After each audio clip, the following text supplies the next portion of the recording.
Welcome to the continued podcast adventures of Superhero Speak.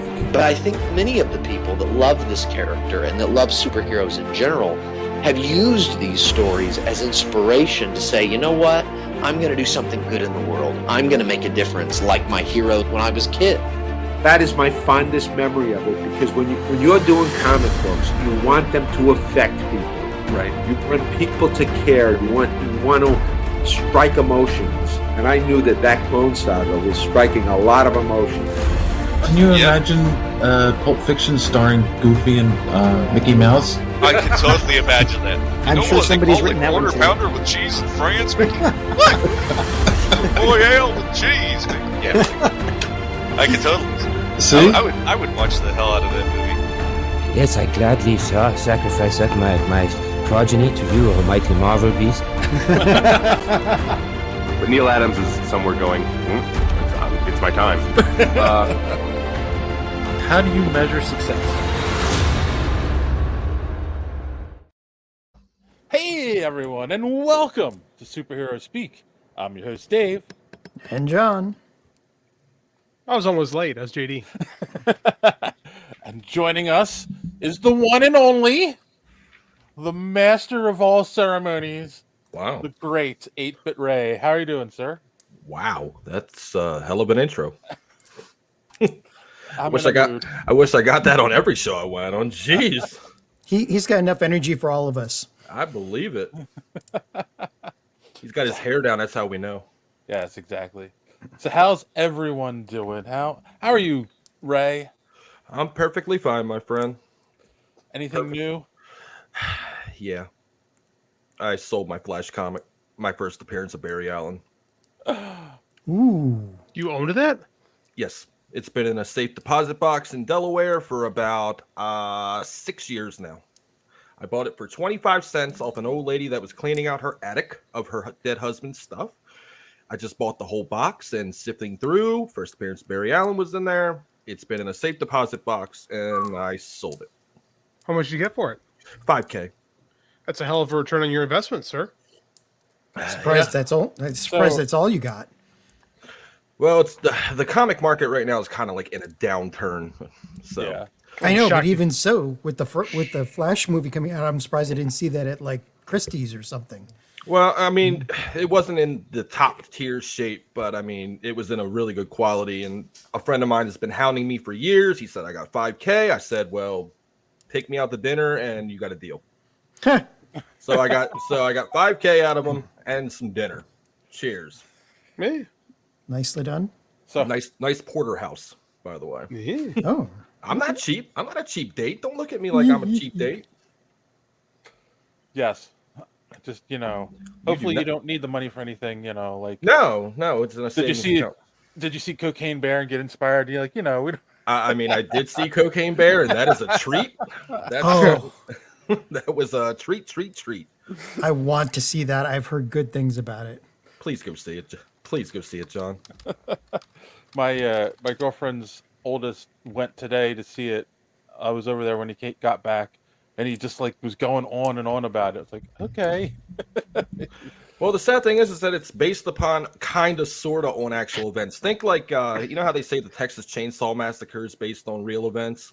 Yeah. Mm-hmm. Okay, well, think of it in that logic. Like, yes, there was a cocaine bear, but it was a black bear, not a big-ass grizzly or whatever that type of bear was in the movie. Right. Movie bear. Yeah. Movie bear. So the black bear that consumed 70% of his body weight in cocaine. I mean, he died in a few hours, but he burned it off, and there was still 30 pounds left in his stomach when he died. So there really was a cocaine bear. There you go. Poor bear. First you get the money, then you get the power, then you get the honey. Then the bitches. Didn't have time for bitches. His heart exploded too damn fast. Yeah. Speaking of bitches, how are you doing there, John? Wow. Ooh. I say it. Okay, I see how tonight's gonna run. All right. Wow. All right. Usually I'm Ho-Tep. coming. I'm Bubba coming in Ho-Tep. hot and heavy. That's not today. Bubba Ho-Tep changes people. No kidding. Doing fine. Nothing really up. I actually worked today, which it's getting bad. Today is the Lord's Day. Come on. Yeah. Maybe 30 years ago, Dave. Maybe 30 years ago. Remember when they used to shut TV off at midnight? You remember that? Yeah. They would play the national anthem and then nothing until like 5 a.m. or 6 a.m. No, I grew up with cable. What era are you from? Oh my God. Oh no. Go ahead, Abe. Just try to explain it to him because this is gonna be fun. Well, see here, youngin. Person who's younger than me, continue. Yes. Some of us didn't get cable until the early 90s. Okay, so we had regular ass TV. All I'm hearing is you're spoiled, JD, and I'm gonna say I was. Thank you, sir. Yeah, you're damn white privilege. I didn't get cable accurate. in high school. But no, they used to shut it off. Grocery store. Oh no, the only thing that were open on Sundays were essentials, grocery stores and pharmacies. So everything else was shut down. But nowadays everything's open 24 hours a day, 7 days a week. I mean, you can't really shut anything down. But they still do shut liquor stores down in a lot of places. But those are what are called blue laws. Yeah. And like Connecticut, you can't buy any. Although they're gradually phasing those out. Like there's some liquor stores you can buy on Sunday now. Well, in like Pennsylvania and Connecticut. Not in Illinois, man. Shit's free reign. 24 hours a day, 7 days a week. Come one, come all. Booze goes flying. It's run by the state in Pennsylvania, and so right. Yeah, they've started to relax it a little bit, only in certain stores though, from what I've heard, and like they allow to sell in grocery stores. And in Texas, when I lived there in '94, they had already raised their technology to drive through liquor stores. So that's the only thing I don't get. It's just wine and beer in grocery stores. It's like just wait. It'll you can't stop the power of alcohol. But just to Ray's point, like in the I used to get up I've been getting up at 5 a.m. since I was a baby. So like when there were like 4 channels, like Ray said, they would literally sign off. They would do a really nice piece of playing the national anthem, and then in the morning, and then in the morning, they would do it again at like around 5 a.m. But like they didn't have any programming at that point because people there still wasn't a backlog or that people had built up, so they would play really old stuff. So that's why I grew up watching Annette Funicello in the Mickey Mouse Club, and Davy Crockett and Grizzly Adams and some really, really old porn? What is it? No, there was no such thing back then. That was a Sears catalog. But just really old stuff, like from 5 until about 6, and then they'd start the news. But there was nothing to watch at night, Nope. That's actually how I got into Batman, because I didn't have cable until the early 90s. So I would wake up on Saturday morning and Adam West Batman would be on. Yeah. I became obsessed. So but the thing that I do miss about that age is every new season you would get the TV guide and you would plan out which channels you were going to watch on Saturday, because the Saturday morning cartoon run went. And all 3 channels, ABC, CBS, and NBC, they did kids stuff all morning, and it was like the Monster Squad and Electra Girl. Was it Dyna Girl? Yeah, I forget what it is. Electra Woman and Dyna Girl and Isis and the Shazam Isis Hour and Donkey Kong Hour. And the Spider-Man cartoon. When he was hanging out with Iceman and what else? Oh yeah, and his amazing friends. Yep. Yeah. The Justice League show, with the Legion of Doom. Yep, Super Friends. That was another one. So really I remember when channel I almost said 2579. Those are Chicago channels. ABC, CBS, and NBC would have like their Saturday morning preview shows every fall. They would have like a half-hour show on like Friday nights that would basically outline what would be on that Saturday, and you could flip back and forth between them, and that's how I kind of figured out what shows I was ready for on Saturday mornings, because I was pretty committed. Like if I was like I was gonna watch Muppet Babies, right? I was hardcore on Muppet Babies from Jump Street until I kind of outgrew it, and but I didn't. That was you outgrew it? I didn't. They canceled it right when I hit junior high, so it was like I kind of had no choice. But like you could figure out like, okay, I'm not gonna watch Winnie the Pooh, but at the same time on this channel I can watch Darkwing Duck. So that or Gummy Bears. So Gummy Bears was good. Good. Yeah, my wife still loves Gummy Bears. That was her jam. Hardcore and Muppet Babies should not be in the same sentence. Oh, or I was. Hey man, whatever floats your boat. I was a Muppet Babies aficionado. That was the perfect show for a little kid with like a wild imagination. Yeah. Is this isn't the quickest we've ever gone off? No, we go off rails all the time. I usually start with a dick joke, and we're off the rails from Jump Street. So how are you doing, Dave? Wait, we skipped JD. Oh, we're out of order. Okay. Yeah. How are you doing, Dave? Oh, I already know JD. I already know. I follow his Twitter. I get all the updates, so I know exactly. I'm an open book. He is. I'm doing all right. I had like John, I had a long week at work, but I refused to work over the weekends. Though I was working a little bit yesterday. And yeah, it's tough. But the one good thing is I am actually on a new laptop. Well, new to me laptop. How's that? My God. This week. You finally broke down. Broke down? Did the other computer crash? Because I've been waiting for that for months now. Well, your camera looks significantly better this week than it normally does, so we're off to a good start. I've got the lighting, and then this is positioned much better. It's much better than it normally is. So John's gonna maybe groan, but I got a MacBook Pro. Welcome to the team. Sorry, I couldn't stop that. That was so the computer behind me that has the artwork on it. It's a Mac Mini that I've had for a little over a year now, but it was a used one. It was a 2012, and I got it to do my music, but the problem is I can't put the new operating system on it, so I can't put GarageBand and Pro Tools on it. So like, I could use third-party software, but it was like, it was annoying. So I just broke down, and this is still a used, but it's a 2018, and it's got the newest OS and everything on it. So. Oh, I know that feeling. Look, this right here, this is an Apple Air 1, okay?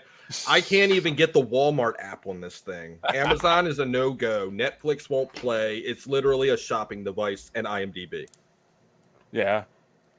So I need to upgrade. But the one thing I loved is like my other laptop, my Windows laptop, the camera on it is junk, but the camera that's on the MacBook Pro is a high-def camera, so I'm just using the built-in camera, and like, I mean, it only goes with 720, but we only stream at 720 right now anyway, so that's fine. But yeah, like, and I think that's also helps with the position, because the other one sat on top of the monitor, but was always angled, and it made me look like you were looking down or up at me. So I have mine on a flexible arm. I can just adjust this thing however accordingly.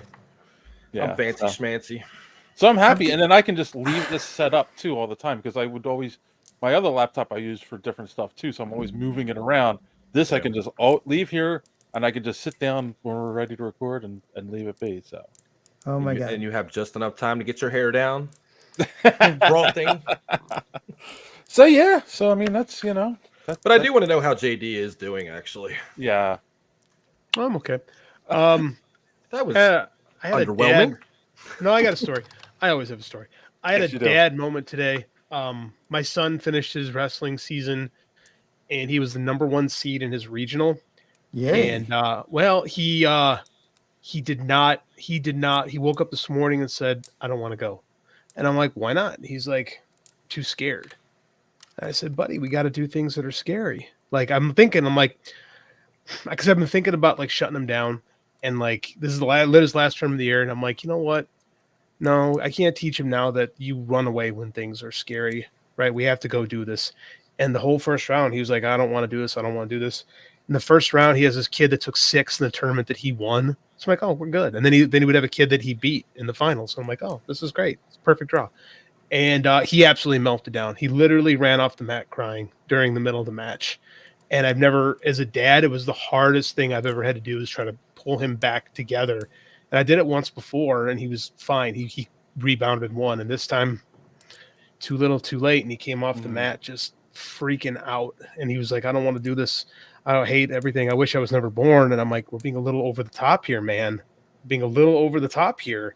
Ow. And like, we calmed down, and I said, he goes, can I go home? I said, no, man, we committed to this. You have to finish. Like, because I'm like, because there's kids today. I'd never seen this before. There were kids that were quitting in the middle of matches, like literally, like walking off and going, I'm done. Little kids. Wow. And it was like an epidemic. And I think Andy saw that and was like, oh, I can do that. I'm like, no, I'm not going to let you once quit. they know. Yeah, I'm like, I'm not going to let you quit on yourself. So after about a half hour, he hung out with his grandpa, which was great. Grandpa was up today. And I'm like, you okay? He's like, yeah, I'm going to wrestle. I'm like, you good? He's like, yeah, I don't want my 3rd place medal, though. And I'm like, well, buddy, first you got to win the match. So let's not count chickens before we hatch. Like, you got to win the match. He's like, I'll win it, but I don't want the medal. And I'm like, okay, we're a little confident here. That's good. And then his demeanor was different. And he went out there and pinned the kid in like 20 seconds.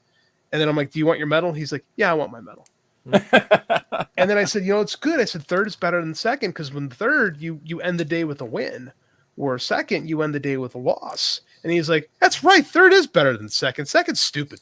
So we got our medal, and it was good. Cause like, we had it was hard. Like for a 6-year-old, he puts he'll be 7 tomorrow, and he puts so much pressure on himself. Like, he's like, I'm going to be the best. Like, I'm like, come on, man. Like, you're just like, I'm not trying to live vicariously through my kid, but he's like grown up around this stuff, and like, we're a good team, and I'm like, we win a lot. And so he sees this and thinks this is how it has to be. And it's like, no, man, if you don't want to do this, we don't have to do this. Right. And he's like, no, I want to. I'm like, okay. And then he's like, okay, I'm good. It was tough. It was tough watching my son like completely lose it and not be able to help him in that moment. And it was like one of the hardest things I've had to do as a dad, especially when you know how to fix it, but you can't in the moment, and then, but he finished okay. And then for his 2nd year wrestling, he finished 12-2 on the season. So he had a good year, and he's okay with it. He's like, I'm okay. He's like, I finished with a win.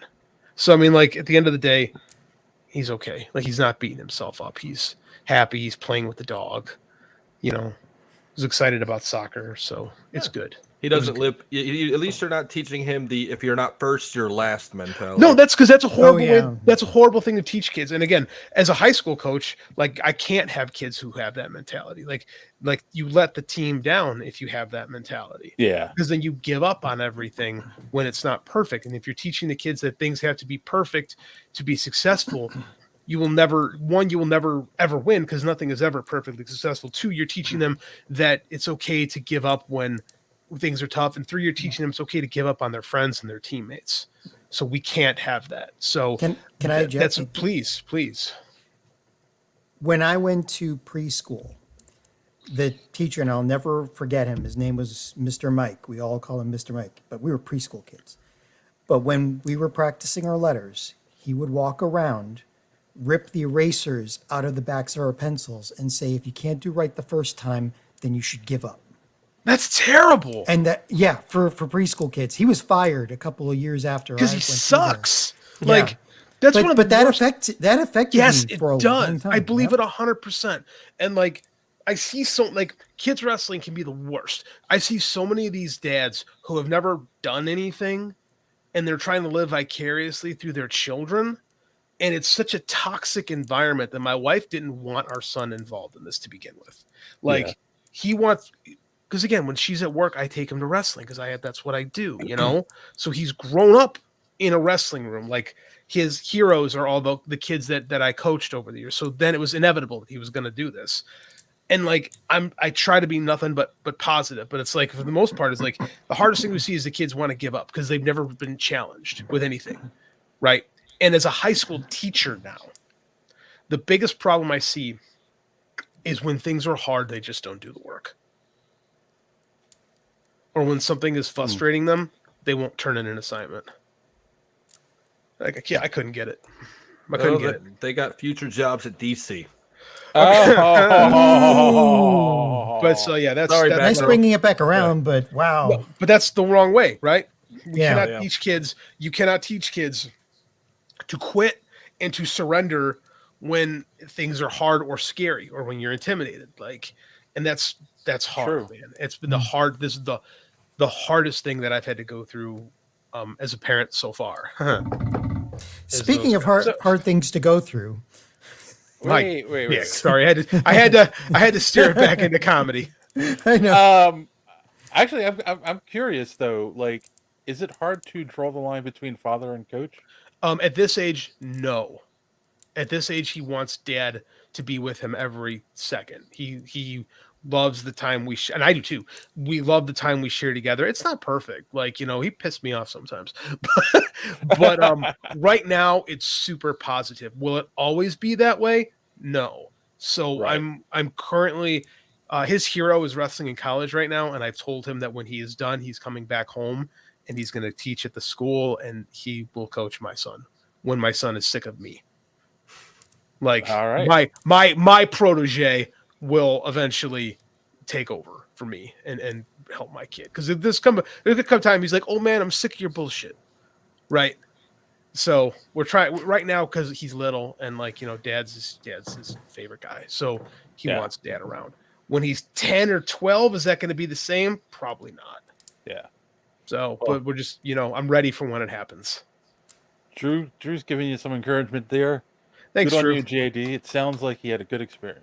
It was, it was super stressful, to be quite honest with you. This is the most nerve-wracking day of my season, and I coach national level high school kids. This is unbelievable. I'm so stupid. So before we get into social media madness, I tried, guys. I tried to derail it long. That's what Dave would forget, and I couldn't do it. You can't stop Dave on that. I tried. I really did. No, I want to bring up two things. All right, I want to just put this out there for the audience, and number one, if anyone is paying attention, this is episode 498, which means we're 2 away from 500, guys. Wow! So we just outlast that's our entire model. It's just we outlast everybody. I kind of feel like we have to do something special for 500, but then in May, it's going to be 10 years. Oh wow! What do we celebrate? I guess we do both. All right. So I'm thinking for 500, we can do a panel episode and we can bring some people in, like Ray, maybe if he's free. Oh, Ray should just join the show. He's here all the time. And maybe we can bring in not a bad idea. Don. Bring in Don. Randy. Randy. We can bring Chris in. It's gonna be a full house. No, watch a Neil Breen movie. Immediately lose any traction we've gotten over the last 10 years. Joey wants us to watch a Neil Breen movie. No, thanks.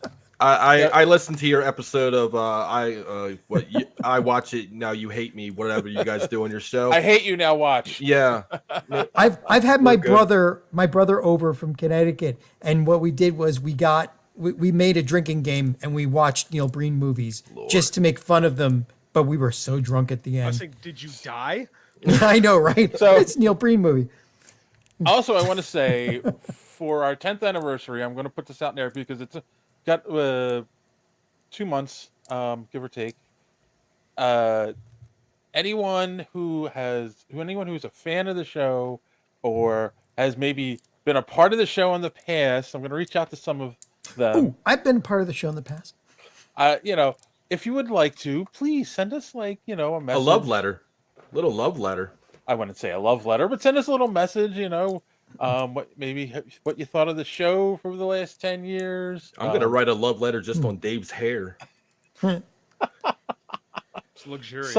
And we'll feature it. We'll feature the ones we like on our 10th anniversary episode. Gonna get a lot of notes of who the hell are you and how have you lasted 10 years? Mr. Can't you see I got to get back? We just don't give up. Once more. Never give up. Anyway. Never surrender. Your ticket for I had that song stuck in my head all day today. That Never Surrender. I cannot remember who sang it, but it was echoing in my head, and I could not figure it out who did it. Stan Bush. Is that who it is? It's Stan Bush? Yes, sir. Key of the Touch. Yep. And Dare. And No Surrender from Bloodsport. So I forgot that was him. Now I got to hear that song. All right. So first off, let's now get into the pleasantries of social media madness. Yeah. Pleasantries. I'm gonna go refill my snifter. Thank you very much. So first off, this is what I like doing now is let's take the comments from the last episode over on YouTube. So if you're watching the show afterwards, comment down below, and we will include your comments in the next episode. And we have video comments now. And the only message that's on here is from a guy who looks very familiar. I would say it looks like Random Randy Savage, and he says, "Hey, when is Random Randy Savage going to be back?" Apparently, episode 500. Apparently, if he's free, he works on Sundays, so he does work on Sundays. That's true. He'll call from work. He lurks in the comments though on Sundays. Like, I know he works, but we always catch him creeping. Yes. So, all right, and then we also talked about last week. They're going to do a live action How to Train Your Dragon. So Randy replied to that. Didn't we have this movie already? No. Aragon. Yes, it was called Aragon. Oh, damn it! Beat me to it. Yeah. Was that good? Oh no! Was Aragon any good? Aragon was horrible. Even better, Reign of Fire. Reign of Fire, I liked. Yeah, Reign of Fire was actually good. Yeah, I liked Reign of Fire. That was fun. That was silly fun. It was Christian Bale and Obi-Wan. Wait, Obi-Wan. Yeah. Okay. It was Christian Bale, Matthew McConaughey. Yeah. So am I, And Chris. I believe So am Ewan I. McGregor. Yeah, it's a great movie. Down for 500. I mean. So Chris says, "I'm down for 500. P.S. I'm a little drunk. Good night." Good Chris, for you. it's the best time to stay is when you're drunk. You write the best comments then. Unfiltered. For you, Chris. A mega level nurse does agree that he's a lurker. Hey, I know that. Oh, Don. We need Don too for the 500th episode. Yes. Speaking of lurkers, Reign of Fire rules. Thank you, Joey. Yes. It's an awesome movie. One of the better dragon films. You don't get very many good ones. The Reign one of with Fire Sean. I like the one with Sean Connery. Dragon Heart. Dragonheart. It's called. I Yeah. remember that. The first one was good. The others were direct to video. You never watch the sequels, man. Especially if they're direct to video, it's a mistake. Yeah. Except Kickboxer. Don't watch God. those. God, No, don't I do like it. those movies. They're so bad. They're awesome. Why would you All mention those? You give them life when you All right. mention. All right. Native Peach is excited for Bubba Ho-Tep, so we gotta get through social media here. Yeah, we're getting All right. Yes, let's get to. Why don't we just skip it? That's an idea, right? because that would be a No. disservice to all of your fans supporting you for almost 500 episodes, John. Exactly, John. I've only been here for like 250. So Believe it or not, people like hearing their name over the radio. They do. How old are you? The radio? Well, remember when you used to call it?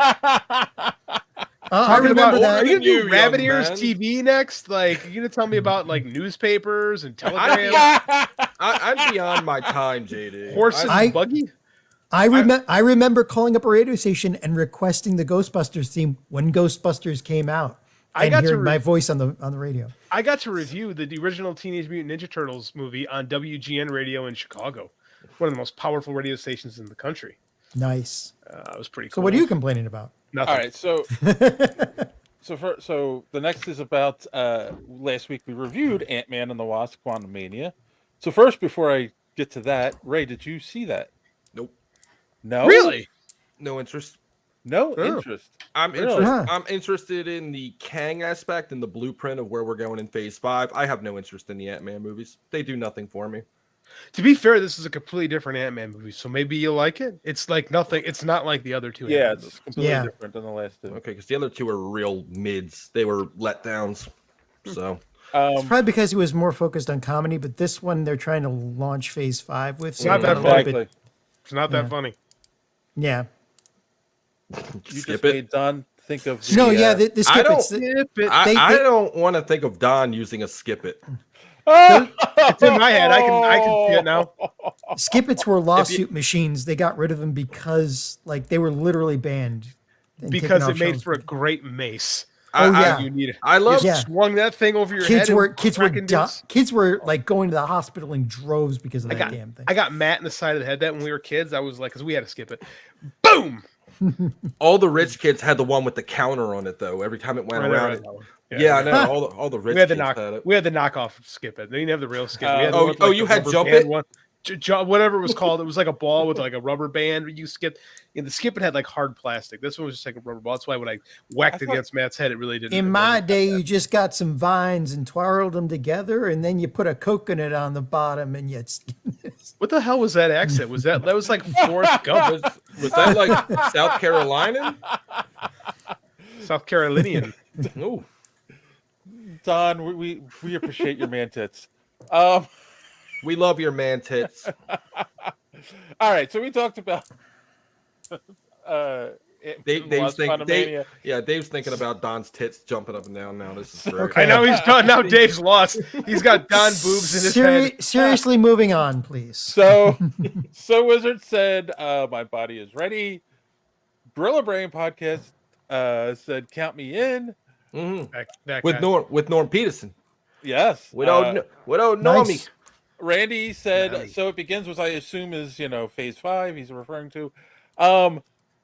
Siddle Kochia, who's at Jock Frost 1706, said, the film is pretty pointless and a waste of time. I don't know about that. I'm about to say, it sets up a lot for phase 5 if you're really paying attention. Yeah. There were a lot of movies in phase 1 through 4 that were not worth my time. Thor the Dark World, Iron Man 2, right? Yeah, but I kind of feel like Iron Man 3. This kind of sets up the idea of who or what Kang is, and that's going to. I think phase 5 is going to. Yeah, we still don't really know.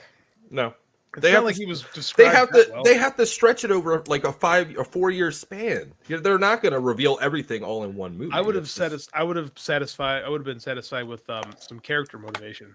We had none of that. No. Sure they do. Why? Why, Dave? Why was he doing what he did? Who, Kang? Yes.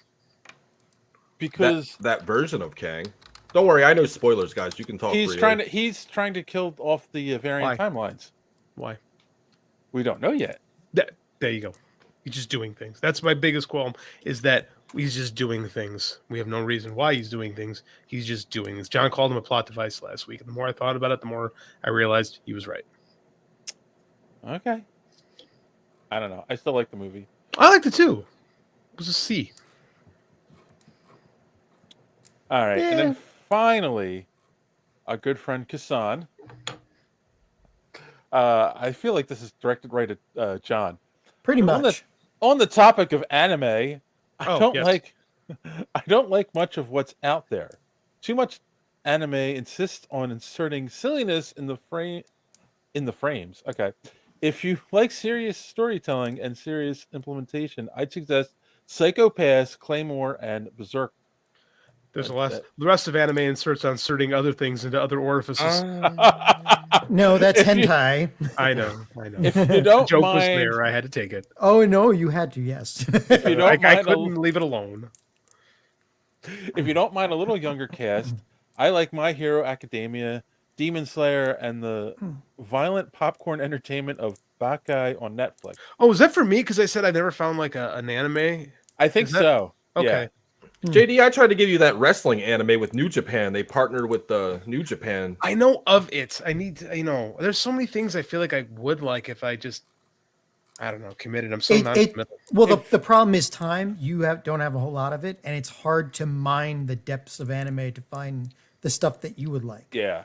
Before when you start saying mine the depths, I immediately check out. That sounds like I know that's it. But then again, like some of the those suggestions are not bad. And then there's like Mobile Suit. Yeah.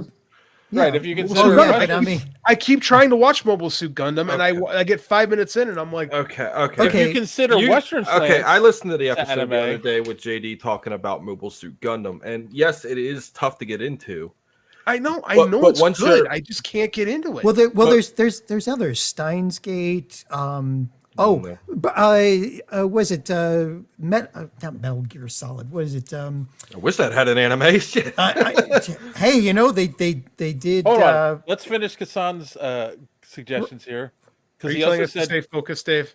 yes, Castlevania and the Witcher Nightmares. of the Castlevania. Wolf. They've done looks Castlevania. cool. It And is. I know it could be canceled, but I like Warren Ellis's writing. Like, I feel like I would really like that. It's not for your Yet, kid either. here we It's are. really, I figured that. it's- He also seconds your opinion of Cowboy Bebop. Only Yes. 5% of it has the annoying grating whine that anime loves to inject in their stuff. So I've been waiting for Cowboy Rest of the Bebop. content is stellar. I've been waiting for Cowboy Bebop to be brought up. John, looky. Cowboy Bebop soundtrack. Oh, nice. On vinyl, my friend. Oh, where'd you get that? Wall Wheezy. It's an exclusive. It's a Classy, double, classy. You're going against your name. Yeah, Watch that's not. hentai, much better than I One can't Piece. watch. I cannot. I can't. Yeah, but do you it. get more than One Piece in hentai. Ooh, That joke. That was just too easy not to take advantage of. Just go straight to interspecies reviewers, the unrated version. Mobile. No. Oh my God. Why can't I remember this? Brotherhood. Full Metal Alchemist Metal- Brotherhood. That's a good one to start with. It's wait, John, fairly you wanna serious. go You with can't. No, interspecies? you can't go right to Brotherhood though. You have to do Full Metal. Oh, you can do the Full Metal first. Yeah. You should. all right. And if you want a really depressing thing that ends really No. badly, Guts. No. Why would I want Yeah. that? That's berserk. Yep. Well, that's it, guys. That's all Thank the God. social media madness. Yeah, if any of you guys want to And- recommend an anime to JD, send it to Superhero Speak on Twitter, Instagram, Facebook. Just Or give to him me, but I've seen almost all of them. No, you're an elitist. All right. So, Oh, Fair. if you want to be a part of social Fair. media madness and For you like anime. man tits, here's our good friend Don to tell you more. Enjoying the show? Want to be part of social media madness? Make sure you're following superheroespeak.com, where you can find all of the social media links for the show at the top of the page. While you're there, check out previous episodes of the podcast as well as other great content. And check the site often because we are posting great comic book reviews as well as other comic book and movie content every day.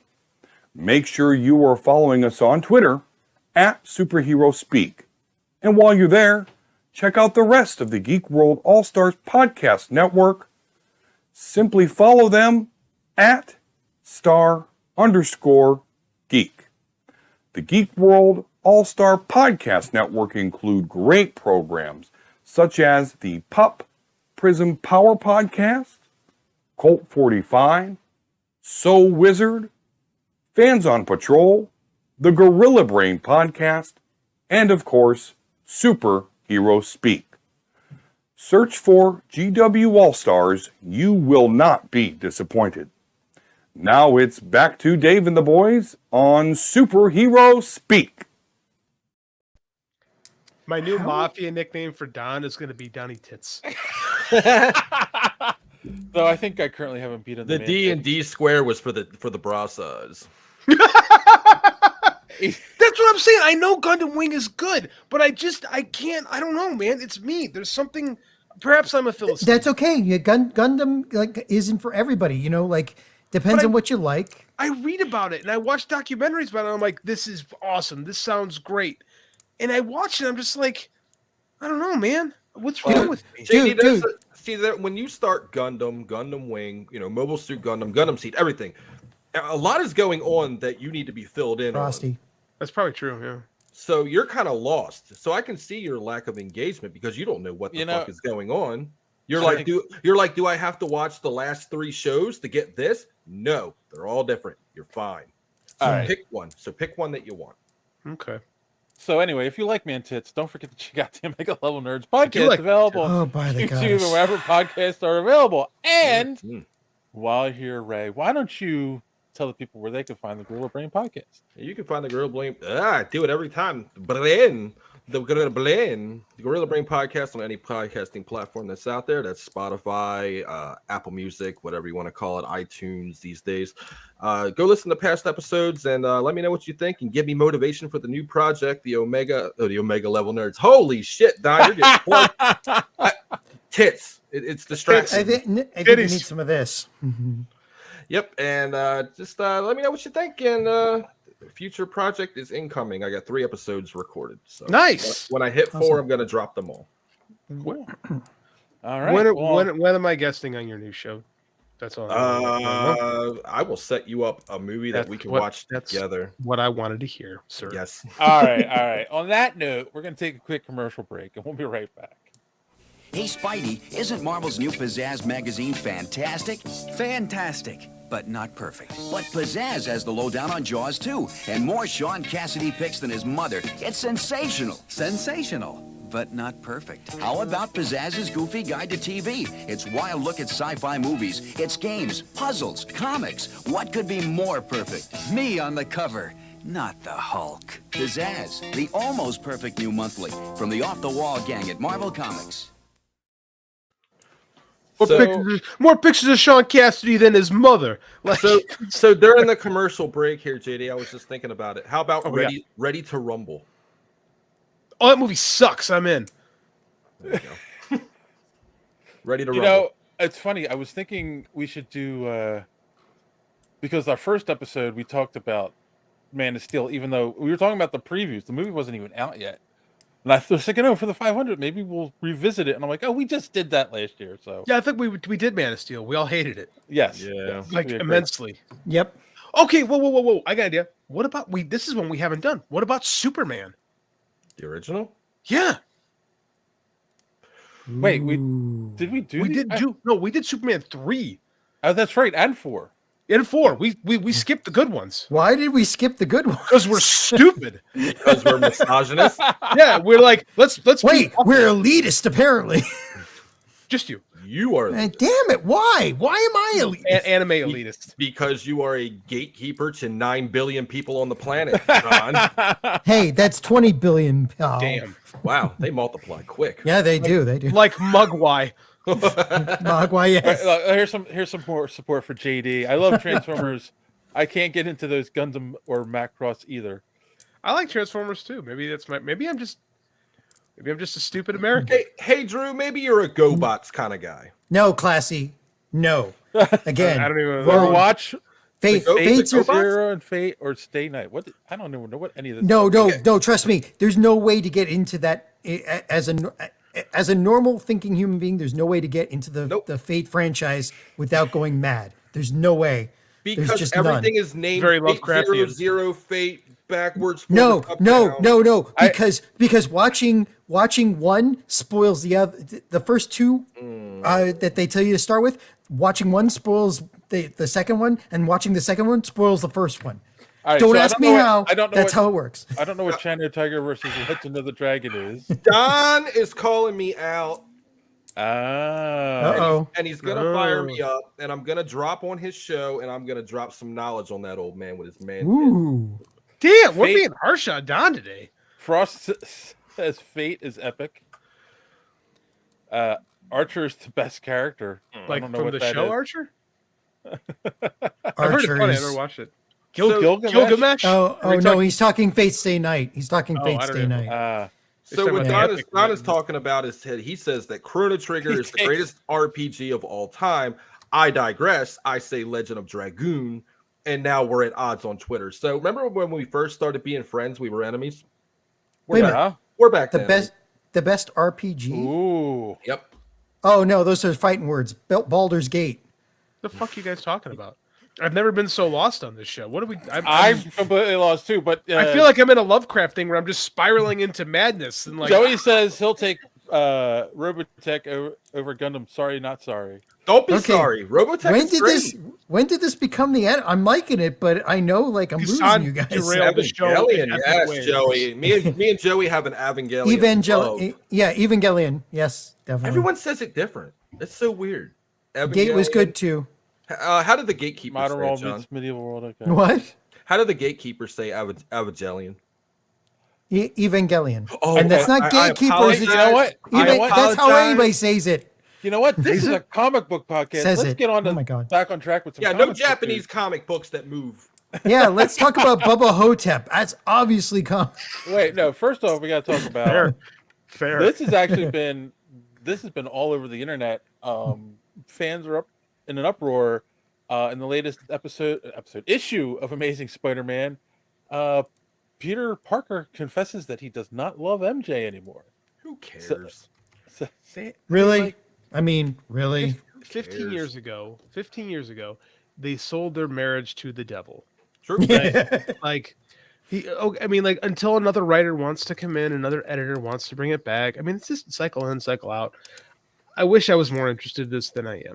Look, it's I mean, I feel like we've talked about this on the show too, and it feels like once Quesada dissolved the marriage, like they're going back and forth with it over and over again, where it was like they dissolved it, but fans were upset, so they brought it back, and then No, they never brought it back. They never brought it back. They never brought the marriage, but they brought back the relationship. The relationship. It took a decade. So I mean, they stuck to their guns for a long time. It took 2 editorial changes. I mean, it depends on who wants to write. Like, because you're going to have people who grew up with the marriage who are going to want to write about Peter and MJ together because that's what they think about. And then you have some guys with Arrested Development who want to write stories about Peter fucking Black Cat. And then you're going to have guys like that. So I want that. I want that. Just saying, I want that. But MJ's his first love. Come on. No, actually, Gwen's. No, Gwen is. Peter sees MJ as a sister. Yeah, that's what the. But Gwen's dead, so. A sister that you've seen her boobs. That's so weird. That's such a stupid line. Yeah. There's a Batman, Superman, and Joker manga. Okay. There's a Deadpool manga. All right, but anyway, I don't know. I just don't understand who are the people that have such an issue with the marriage and want to keep him young. It's Gatekeeping purists like John. Here's the thing: it's like when the characters get too old, they become too hard to read. That's why they have to stay. Like Peter Parker aged until he hit like the late college years, and then since then he's been kind of slowly aging. They felt like the marriage aged the character too much. And if you read those, like, not so much the JMS stories were good, but like the late DeFalco era stories, pre-Clone Saga, Peter feels like he's about 35, 36 years old. Those. Like they definitely took him too far in the direction. And it's weird that like when you go back and read those stories, and I've done this, Peter and MJ go from they never really have a young couple phase, right? They go from being married until and they feel like an old couple like immediately. And it doesn't help the fact that so many writers for so long did nothing but MJ in her skimpy nightie waiting for Peter and worrying, oh, is Peter gonna die? And it was really lack of like good storytelling is where I feel like the marriage gets a really bad rap because like I own that issue. Just saying. There's several of those issues, quite frankly. Lots of those, yeah. Tons. Like especially when McFarlane was doing the art. Oh my god, he loved drawing her in the 90s. McFarlane and Larson loved drawing some MJ ass. They were all about it. Like, but there's actually good stuff early on. Like DeMatteis wrote a lot of really good Peter MJ stories. Yeah. Right? But I mean, I get it. Like you want to write the version of the character you want to do. And it's hard. And it puts you in like a DC spot where like now you've got like how old is Bruce Wayne? We keep avoiding it, but there's been 5 Robins. Yeah, so he's old. He's got to be in his 40s. Yeah. But you can't say because apparently when you hit 40, you're dead. So I mean, like you can't. Nah, me too. But like you can't just sit there and say, oh, Batman's in his 40s, and then he becomes old. Like it's so weird. This is kind of why like maybe DC's not wrong about rebooting the universe every now and then. I feel like Classy is going to be John's nemesis.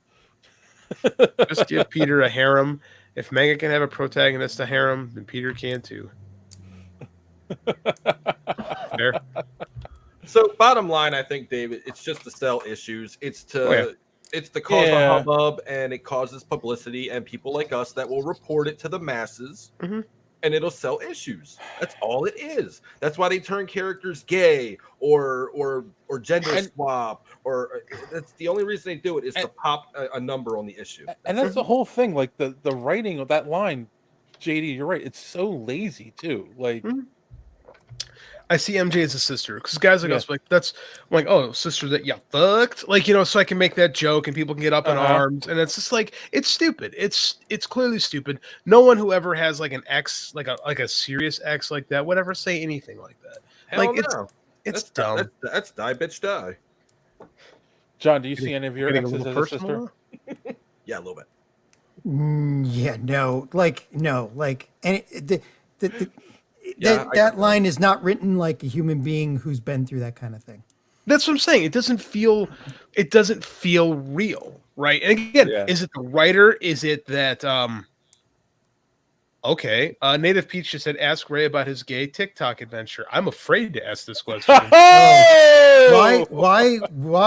What does that mean, Ray? Yes, I mean, Ray. I was on TikTok that's a side Live. quest. I was on TikTok Live about a week ago, and I was playing the game. Your first mistake. Yeah. So this is not. Yeah.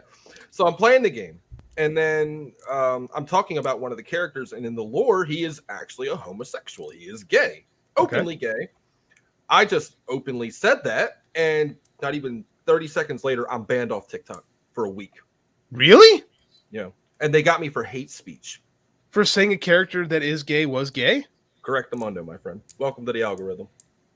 Wow. No, that's that's not unusual. Like YouTube's going through that right now where you say anything within the first, I think it's like 10 seconds of your video, and you can get banned for stuff that just doesn't make any sense at all. I will do Classy just sorry, he's got a big diatribe. So I'm reading. Classy just told me to read. He told me to read. Classy told me to read Spider-Man Life by Zdarsky. Zdarsky's a great writer, so I'm intrigued already. Pretty much his first appearance in the Vietnam War, the 80s, 90s, 2000s. You can see Peter married and have kids and getting old at the end. I think I am going to do that. Thank you very much. That sounds intriguing. Classy is classy, man. He is classy. So and he's not talking about hentai. Hentai? How do you pronounce it? Hentai. Yes, that you got kicked off of TikTok. Try etchy along with that. What is that? Nope. You know what, John? I withdraw the question. I don't want to know. No, you don't want to know. Nope. I'm good. I don't care. All right. We've said gay a lot. Are we still streaming? Yeah, we're still here. Don't worry. I don't know what's hating anyone gay.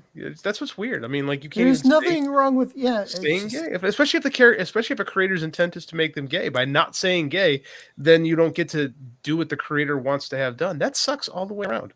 True. Yeah. I mean, remember when Iceman was apparently gay, and that was a big hubbub because he's been a straight character for 60 plus years or 50 years or whatever it was. I forgot about that. You forgot Iceman was gay? I did forget it. I haven't read an X-Men. Like my buddy Jeremy and Don are always like, Don man, Don knows my thing with X-Men. Like every time I talk to these guys, I'll ask like random X-Men questions to them, and I'm always like, man, I want to get reading X-Men again, and it's like impenetrable. Did you guys know Beast is a mass murderer? I believe what? Beast is a mass murderer. All the X-Men are basically like mass murderers at this point. Beast is like I texted both Jeremy and Don. I'm like, is Dark Beast like the Beast now? And they're like, no, it's the actual Beast. I am not saying that online. On nope. air. That's like I'm not stepping into that. Couldn't pay me enough. Nope. That is not me. I'm not. Bubba Ho-Tep. Wait. All right. So let's. We got a couple more stories real quick. Rogers the Musical, guys. There's a chance to go see it live. There's a chance of what? To go see what? The Rogers the Musical from the Hawkeye show. Did you see the Hawkeye show, John or JD? Oh yeah, the live show. Oh, the one they kept. The advertisements have been in a lot of the different shows. Yes. You see it in the background a lot. Yeah. So they're actually going to do it. They're going to do it at Disneyland live. I can do this all day.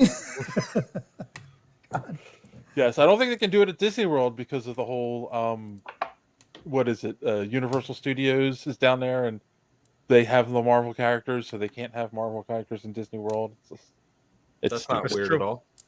They made a deal before, and the Hulk ride is awesome at Universal Studios if you ever get the chance. Yeah, right, Frosty said, yeah, Beast is a serial killer. Beast has gone off the deep end. I literally asked both of them, is Dark Beast the current Beast? And they say, no, Beast is just gone. The hell was that? Was that Law and Order? No. that was Among Us. That's Among Us. Yeah. I don't know what that is. Sorry, my iPad notifications were still on. Sorry about that. I don't know what Among Us was... It's still cool, damn it. It is cool. Funny if it was Law and Order. I can't even read that. Did you know that the guy that made the Law and Order gong gong, the gong sound, gets paid millions of dollars every year in royalties? Oh, really? It doesn't surprise me a freaking all. The whole gong gong, 2 notes, gong gong. He's paid millions of dollars every single year. But that's a very important part of Law and Order. So like he deserves money for that. Yeah, it's just kind of like the All right. Seinfeld bass. All I'm saying is road trip to Disneyland next year or this year, guys, so we can go see the musical and stream it live. I'm going to be in Disney World next month, so this is perfect because we can stop in South Carolina where John learned his accent. Oh God! Can you hit us with that one more time, buddy? No, not even if I wanted to. Oh, we're watching a lot of Classy's been watching a lot of serial killer documentaries. It was on YouTube recommendation feed. Bro, you can get sucked into like those vortexes, like especially if you get stuck in like those true crime channels. Like I back when we had normal cable, I would just lose an afternoon watching all these true crime things, and they're so addicting. Yeah.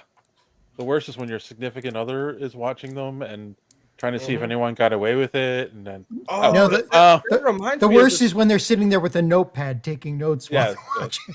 So my father was a police officer for about 30 some odd years, 40 years, something like that, whatever. Anyway, so when I was a kid, my mother would worry because my father would read all these books about serial killers, about tossing the wife in the wood chipper and getting rid of the evidence and all that shit, and he used to worry my mother a little bit because he had so many. So kind of the just same a little thing. Okay then. He never threw her in the wood chipper. I'd be very upset if he did. Oh, Chris Evans is going to be there though. Charging how much? Are you going to Comic-Con? Oh God, no, I can't afford that.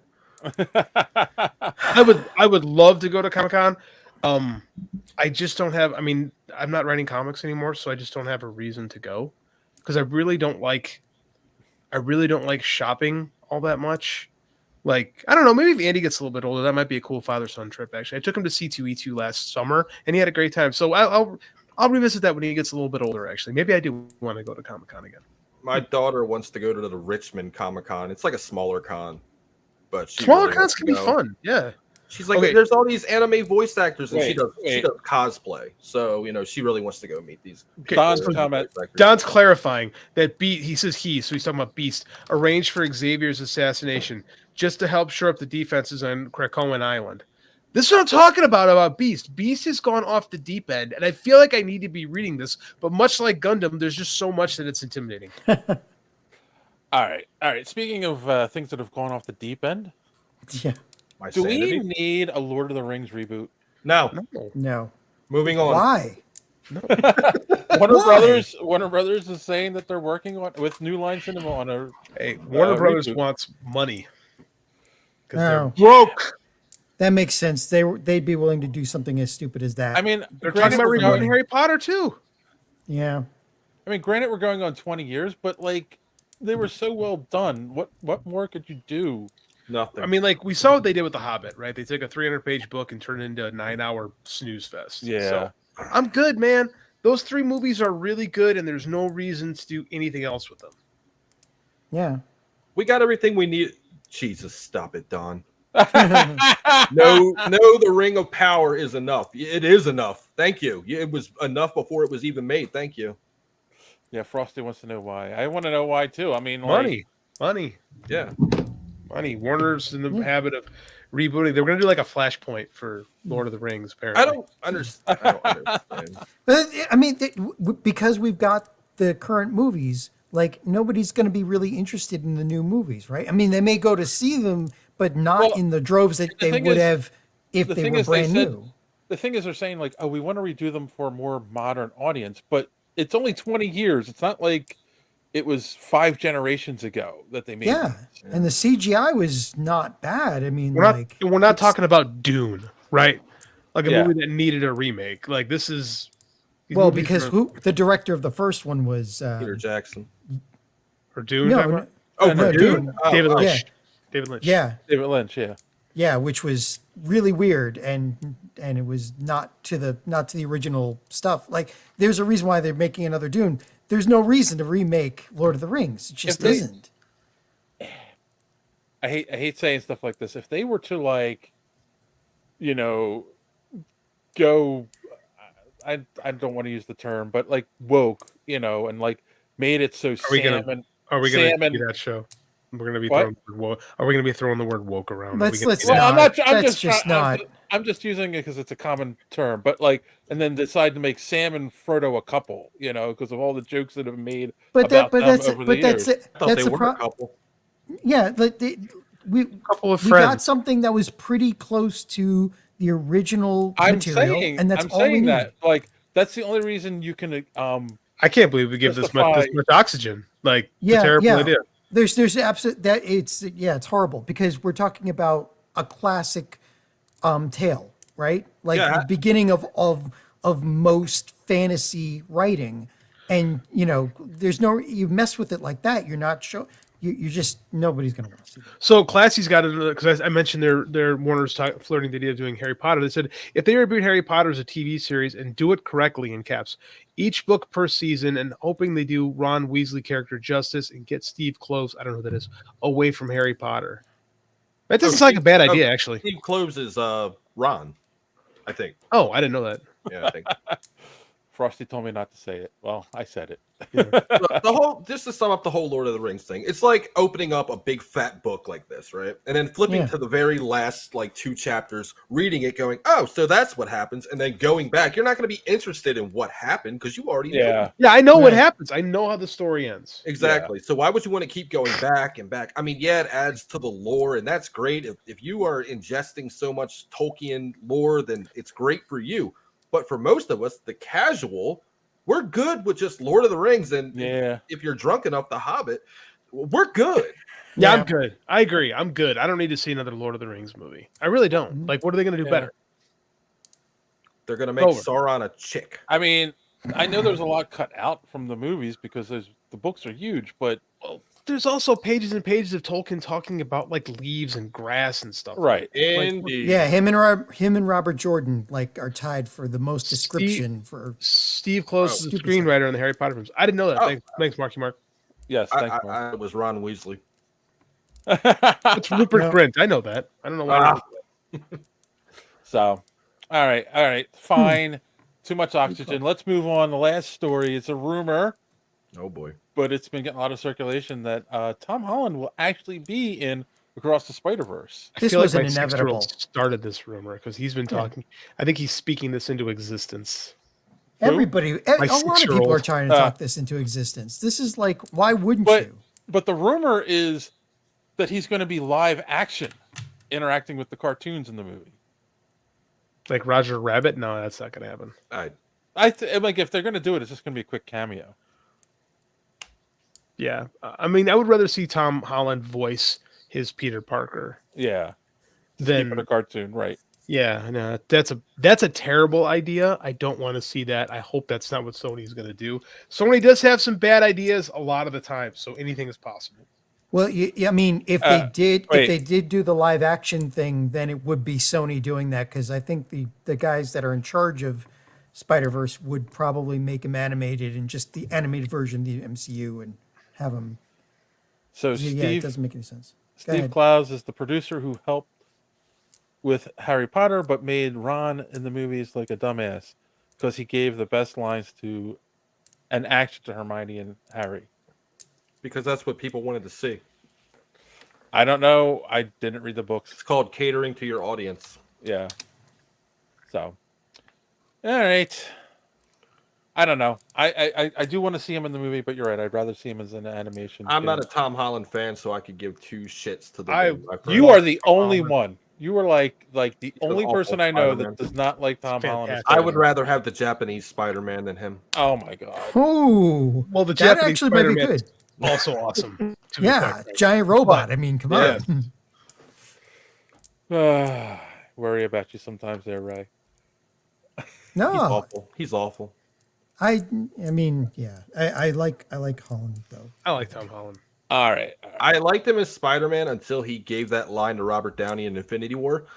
Mr. Stark, I don't feel so good. And I'm just like, you lost me, kid. Oh, I was in tears. Oh, yeah. No, it didn't work on you, JD. Damn it. It did. It broke my cold black heart and had me. That was his spider sense telling him he was going to die, and he didn't how do you process that when you're a kid? That's fine. Exactly. Why'd they have to reverse the snap? Oh, you know what? On that down note, we're going to take a commercial break, and then we'll be back with our main topic. Ray's got I'll blow this town to smithereens. Time bombs. Try to get up there in time, Spider-Man. Watch me cut my web, Goblin. Watch yourself fall, Silk Slinger. Gotta stop the bombs in time. If I don't get you, webhead, my diagnostics will. Holy Hannah. And you're running out of fluid. Is this more action than even Spider-Man could handle? Spider-Man, a video game from Parker Brothers, the ones to beat. All right. So that was a Spider-Man commercial that we just watched, and it did not calm me down with the Tom Holland thing. So the next Spider-Man reboot will take place in middle school. That's possible. We need new commercials, Dave. I know. Yeah, I we didn't get do. a chance. I was so busy with work, I didn't get a chance to download it. Can we get the Street Sharks commercial with Vin Diesel? Can we get that? God. That's a thing? Get that one. Yeah, it is. Yeah. I I gotta see see that. First acting gig was a Street Sharks commercial. Yep. That's awesome. I gotta see It that. is. It's quite awful. Frosty said he has a friend that despises Tom Holland. I don't know why people don't like him. He has a face that I want to punch. I don't like Tom Holland. Give I don't me like Tobey his Maguire, face. Spider-Man 4. I don't like his voice. I don't Says like. classy. I do appreciate all the charity work that he does going around as Spider-Man. I think he's a good human being. He's a great kid. Yeah, Like my kid loves him. He thinks Tom Holland is the coolest human being on the planet. And that's So the I have like, problem. well, because that gets him more acting gigs. Thanks, JD. Oh my God. All right. You're getting mad at a child. So Getting mad at a 7-year-old. A kid who will be 7 tomorrow. Get off You're, my like, lawn. Angry at him. So let's talk about a Moving on. movie that came out in 2002, guys. All right, let's can't talk believe about this movie's- the Two Towers. we are really like Yeah. Ben- Elvis and JFK, the two Yeah. towers. we're really bending this idea of what a superhero is to do reviews like this. Like we're just jamming Bubba Ho-Tep up a superhero shaped. Yes, Bubba Ho-Tep was my jam. I will agree with you on that one, John. This is technically Oh, a it is. superhero- This Okay. is technically a superhero film. I'm It is sorry. a superhero movie. It's It Elvis versus a mummy. Yep. It's no I mean- different than like a Santo movie from Mexico in the 60s. Speaking as somebody who was alive while Elvis was alive, Elvis could be considered a superhero, definitely. It's just, but it's All right. it's this was interesting. A movie, man. It Dave, is a movie. you want to start us off, Dave? All right. So first off, if you're watching this and you're not familiar with Bubba Ho-Tep, It's free. it's Everywhere. Bruce Campbell. It's I can't think of the director's name. The same guy who Mike brought us, Don. who Costa. brought us the Phantasm movies. Amen. Which And- I will and say when I was Beastmaster. And Beastmaster, yes. when I was a sure. kid, I loved the Phantasm movies. They were like the movies that got me into horror movies. So That's a hell of a starting point, Dave. Oh, I know. and the It truly guy who is. did the guy who did the music, right? Also gave us the music from The Expendables, Lego Universe, Final Destination, Dragon Ball So- Evolution. That's not a good one. Iron Man 3. But Despicable okay, Me 2. so it stars Bruce Campbell as an aging Elvis. So he's in makeup, basically. Not even in the whole- aging. is. Straight up old. Yeah. Okay, yeah, old Elvis, in a nursing home. The timeline is ambiguous. We don't really know when this movie takes place, so we'd have to assume. Modern day, like 2000-ish. It looked The movie came Turn out of in the 03, so I'm turn going of the with century. Yeah. it looks 70s. It looks 70s, 80s to me. I mean, you notice they avoid a lot of things to make you, to set it in a time. They do that on purpose. There's no. Well, I think that helps Computers, make a movie. That there's helps no- make a movie timeless. I think. I don't think Yeah. it doesn't give it an age because then you see people with like, we hold up our iPhone 20 years from now, the iPhone will be in their brain. They'll be like, look at that old hunk of junk. They had to carry that around. Well, They Elvis have it cemented to their brain. Yeah, Elvis died in 77, right? Yeah. I remember the day he died. Like I remember Obviously not. hearing on the Just hearing get on off the radio work that and he died. had a tough day at work and had to like tell the kids what happened. just got home from the grocery store with my mom. We were unpacking. We were just getting out of the station wagon from the grocery store, and the was a tough day in the announced mines. they announced that he died. My mother cried. While driving?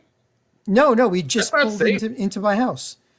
I feel like you're gonna In- pull the car into the house? American Pie at this point. No, it was a big thing. It sticks in my mind. yeah, I it was remember him announcing it because it was such an emotional blow because it was Elvis. So this could take place in the 80s or this could take place in the 90s or early thousands. Yeah. Yeah, Because of the age they made him. But not even the costumes really give it away. No. Right. Yeah. So, Yeah. It's a movie that's definitely considered a cult classic. It was made for what was it, a budget of $1 million? It says 1 million, but That's Coscarelli has done interviews where he said that it was half that, so Yeah. $500,000. And then It did look like a Roger Corman thing. it only grossed 1.2 million in the box office. But To be fair, this movie did not exactly get a wide release. So the fact that it made double its budget, realistically, like Classy didn't know who Elvis was until 3 or 4 years ago. Oh my How old are God. you? Like, oh my God. I don't know. Don't answer that. Actually, I don't. Want you No, to that's a problem. Like when you get to our age, but there are certain people you should know who they were. The Beatles, Elvis, Aretha Franklin. Music wise, there are certain people you should have known who the hell they were. Yeah, like they're part of our pop culture still. So. Rakim, Grandmaster Flash, Buddy Holly, Bing Crosby. You know what? You know what, Classy? You young. Yeah. You know what, Classy? You're a kid. Go on YouTube. Go onto YouTube and watch some Elvis or watch Lilo and Stitch. Like they did some really good stuff with that. That catalog. Hunka Burnin' Love is a great song with a terrible title. I was married It by is. Elvis. Okay, put it that way. I flew out to Vegas to get married by Elvis. Ah. Elvis was irreplaceable. Like That's there not was- true. There are multiple replacements of Elvis from. Many No. Quentin Tarantino played one in an episode of Golden Girls. right, but nobody which- that could Actually, that's a good point. It leads us to part of the premise of this movie. Yes. Is he Dave really Spears back in. Elvis? Is he really Elvis, or is he just crazy? I mean, now I know The movie is more fun if he's Elvis. I Very think. much. Like in my mind, he has to. In order for this movie to truly work, he has to actually be Elvis. Well, Yeah. keep in mind that the original story that this is comes from an anthology called "The King Is Dead: Tales of Elvis Postmortem." So the assumption is he's Elvis.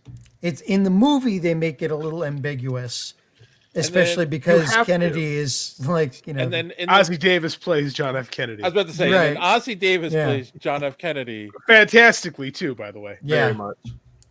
And if you don't know who Ozzie Davis is, he's an African American gentleman, and he says that they dye his skin. Yep. That's why no one knows that he's Because Kennedy. Ozzie Exactly. Davis play. So that's what's great is Ozzie Davis clearly is crazy, but by the end of the movie, he gives such an earnest performance. You start to go, maybe Well, like that, it- that it the scar in the yeah, back of his okay. head. right, that- exactly. Yeah. Like it's so that's the madness of that's the mad genius, I should say, of this movie. Is Well, you that's- start to go, maybe it's So great. That's a hold on. That's a testament to the acting too, because the tightrope you have to walk Oh, for sure. between campy and humor and playing it straight enough that you're really thinking, my God, this is Elvis and this is Kennedy. Like, my God, I can't think of anybody else who could have done this except Bruce Campbell and Ozzie Davis, of course. I mean.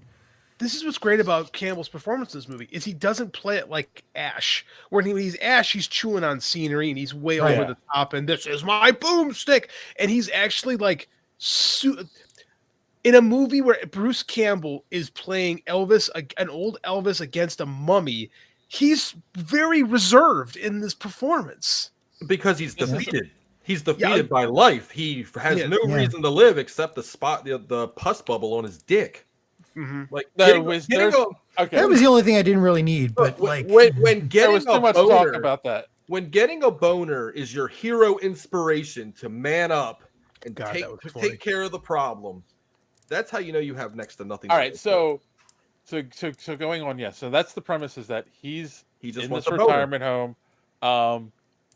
He took he had switched places with an impersonator of himself. Yes, he got tired of the limelight. The impersonator who actually dies in 1977, and now he got hurt, and that's why he's been living in this retirement home. Yeah. And he messed his hip up. He broke his hip and got an infection, and then he broke his hip and fell and went into coma for a little bit, and then by that point, when he woke up, Elvis was dead, and he's stuck in this retirement home. Yep. Yes, and of course, the main thing behind this movie is a mummy is attacking and killing the people of the old folks home, and him and John F. Kennedy have to stop this. Like, when you just say it out loud, it is the most bizarre concept for a movie ever. That they play straight. Yes. Yeah. Right. They don't wink at the camera. They not never only that, wink at the camera. Yeah, not only that, they pack this with commentary. Like, there's commentary about how we treat old people in America, like the support system. Like they mentioned Medicare, Medicaid, and how what's her name, Callie is saying, yeah, if it wasn't for Medicare, Medicaid, I wouldn't have been able to even put him here. I would have planted him already. It's like, it really hits you hard, especially at my age, like how things can go when you get old, it's almost, it's scary. And this does put a kind of fear into you of that. It kind of shows you. Go ahead. I'm sorry. It's a smarter movie than it has any right to be. Yes. Yes. Like, it should be stupid. And it's not, it is stupid, but it's not like the type of stupid that you expect when you watch it. Like, you expect this to be a yuck, gag a minute movie, and it's not. Yeah. And that's what makes it really work. Well, there are funny parts. There are, but it's not like watching like a scary movie or something like that. Right. Not a scary movie, but scary movie. Or any of Campbell's other stuff. It's like Evil Dead. Well, yeah. Well, I don't know. Maniac Cop, he played it straight. So Darkman, he played it straight without a lot. So Ray and JD have seen this movie before. This is John and I's first viewing of it. So I guess I want to ask John, what were you thinking? Like, what was your initial reaction to this movie? My initial reaction was, can you have like flashbacks of drugs before you've actually used drugs? Flash forwards, apparently. You can go into some sort of psychosis and convince yourself. I know, right? Like, I kind of felt like I should have been on drugs when I was watching this, or at least drunk. But like, it's not a stoner movie. I know. No. It kept, that's the thing. It kept taking me by surprise. Every like almost every scene, it kept taking me by surprise. It's like, this is where things are going to go off the rails. Like, I'm watching him fight the scarab, and I'm like, okay, this is a little ash, but no, it just ends straight. And like, it just every turn, I was surprised, and and just it made you think for every scene. I don't know. Like, I like it. It's not my normal fare, but it made me like it because of how much it made you think about a lot of things, All right. And then you guys watched it again, obviously, for this. Did it hold up in your opinions? I'm sure, Ray, you're going to say yes. It's the 20th anniversary of Bubba Ho-Tep, so I'm kind of glad that we are talking about it. Anniversaries, right. Yep, 2003 it came out. I was in line at Suncoast Video to pick this up on DVD back in the day. I was waiting outside the door because I was so hyped for this movie. because it had gone around the indie circuit and it was just getting rave reviews. And I'm like, I love Bruce Campbell, so it's a slam dunk for me. Got it home, watched it, didn't quite really understand. It wasn't what I was expecting when I got it home. No, nobody expected this. But then I kind of think about it, and then I rewatch it again, and I'm like, I absolutely adore this movie. Like it's got the camp that I like, like the Clerks like camp. We're not going to 20 different locations. It's literally in this home, maybe 2 or 3 hallways outside. That's it. Oh, in the bedroom. That's it. It's very isolated because the family never comes to see the old people, and that's kind of like a commentary, isn't it? It is right. It keeps hitting you with humanity every once in a while. It's like out of nowhere. Yeah, but this film it's a lot for Bruce Campbell's acting ability. I don't think he gets enough credit. I think everybody just holds him to that Evil Dead standard. The man's got chops. He could really act if he really wanted to, but he's the king of the B movie. That's his tagline, and that's what he'll die as. But I think this was his best performance outside of Ash, because I'm a fanboy. I think this was his best performance. When people see Campbell, they think Evil Dead, Autolycus, Spider-Man, the king of Autolycus, King of Thieves, Jack of all trades, Briscoe County Jr. Brisket. Okay. My next one, yes, yeah. But they did he really, he's got way more talent than they say. How about you, JD? I saw this movie on Netflix for the first time. And when I say Netflix, I mean DVD? I ordered a DVD and got it in the mail. That's how old I am. So you saw it in about 2006. Young un. No, I saw it in 2003. It was hitting in 2003 right away. Netflix was around in 2003? Mm-hmm. That's why I saw Twin Peaks. And I was an OG Netflix guy. So I loved this movie then when I was a college kid that was super into movies and going to film school, and I just loved Sam Raimi. And this is like when I heard about this, I'm like, I have to see this movie, and it did not disappoint. And I got to be honest with you, watching this again and getting to see it older, right? Like the stuff that John was talking about like your own mortality is starting to creep up on you. Yeah. It hits a little bit different. Like I said, this movie it's better than I remember it being. Quite frankly, it's a lot smarter than I remember it being, and that surprised me. Like I remember it being fun, but I didn't remember it being this smart, and that pleasantly surprised me. Again, watching this, I think it aged really, really well, and I wish this movie had it's very popular amongst like our circles. I wish it had more. What's the broad appeal? Yeah, I wish it was one of those cult classics that everybody kind of talked. Like The Thing or something like The Thing. Yeah. Because The Thing is a movie that nobody liked until about 1998, and everybody went, "Hey, this movie's great," and everybody kind of came around and went, "Yeah, this movie is great." Or Big Trouble in Little China, right? I wish it was held in those kind of regards instead of just being like this thing that we, I kind of like jokingly was like, "Hey, let's watch Bubba Ho-Tep," and now watching it again, I'm like, "Yeah, watch Bubba Ho-Tep. This is awesome," And the concepts it shows are just timeless. It's... And I was just thinking about this on the rewatch because I didn't really put it together. I mean, I've seen this movie multiple times over the years, but there is not one Elvis track in the entire soundtrack, and it's not because it sounds kind of Elvis, though. It does. It does. That was the point of Brian Elvis Tyler. Enough. Coscarelli really he wanted an Elvis song, but half the budget would have went to one song. Yes. So he cut it. I heard that. But in the meantime, I'm thinking that's smart because you're confused. Is this really Elvis or not? If you were to play an actual Elvis song, you'd be like, "That's Elvis." Mm-hmm.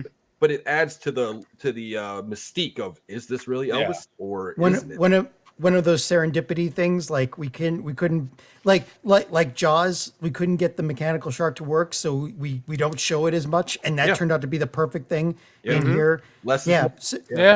So the composer Brian Tyler, he made it a lot of the stuff, the soundtrack sound Elvis-y, so Elvis-y enough. Yeah. Right. Yeah. By the way, on Rotten Tomatoes, this thing has a 79% from the reviewers That's and great. a 79% from the audience score. Earned every tomato. Yeah. So, as I'm watching this movie, first off, I think there was too much penis talk in the beginning of it. There's not such thing, sir. I don't think there was enough, sir. Yeah. I wanted penis to talk. I wanted to see the pus bubble. There was penis talk. That's what I say. There were other ways they could have handled that would have worked the same. That was the. But then again, I'm a prude, so you are. But I'm gonna say I'm a gatekeeping prude. Damn it. I'm gonna say, A, this is a movie that grows on you as you're watching it. Much like the shut up. I think tell me to shut up. I think anyone other than this movie doesn't work with anyone other than Bruce Campbell playing. Agreed. Yeah, playing no Elvis, way. And 3, like, yeah. By the time we got to the end of the movie, I'm like, okay, I get what they're going for, and I think in a lot of ways it reminds me of Evil Dead 2, where it was like they've got this crazy concept, but they're playing it straight. Right? Yeah. Like they know there's humor in the concept. They know there's humor here, but they're playing it straight, and you're just like, which adds again to that whole like, what's really going on with this movie? The humor was organic. It wasn't forced at all. It was just the humor occurred because of the situation. It didn't occur because they made it happen. You know? It's a great comparison, Dave. That's a really good comparison. Yeah. Yeah, and then I think that's why it works so well with Bruce Campbell. I mean, part of me is like, kind of wishes there was a sequel. They talked about it. There was supposed to be. I forget it says that at the end of the credits too. Yeah, well, that's also a Phantasm thing too. Mm-hmm. That was a Coscarelli-ism. He did that at the end of every Phantasm film. The wrath of the tall man, that type of thing. So yeah. So, but I mean, unfortunately, Elvis dies at the end, right? Does he? Does. He appears to die. Looks so deceiving. That's true. We have a Buddy Holly versus Mummy movie that we could steer into. So, all right, let's see. What was we talked about aspects of the movie. Mm-hmm. What's one of your favorite things about this movie? JD? Chase sequence. Where the mummy's after him and he's got away, and the walker. Scooter. The walker. Okay, I thought you meant the scooter. The battle at the end with the. Oh, I love when the mummy's chasing him and he's running away with it's the slowest chase sequence ever in a movie. I think it's just brilliant. It's up there with Austin Powers. And it is steamroller. Mm-hmm. Yes. No! Yeah. But the difference with Austin Powers is it's played as a joke. Yes. And it's played straight. It's played straight in this one because a mummy. It's also a nice little take on how ridiculous the idea of the mummy as a villain is, right?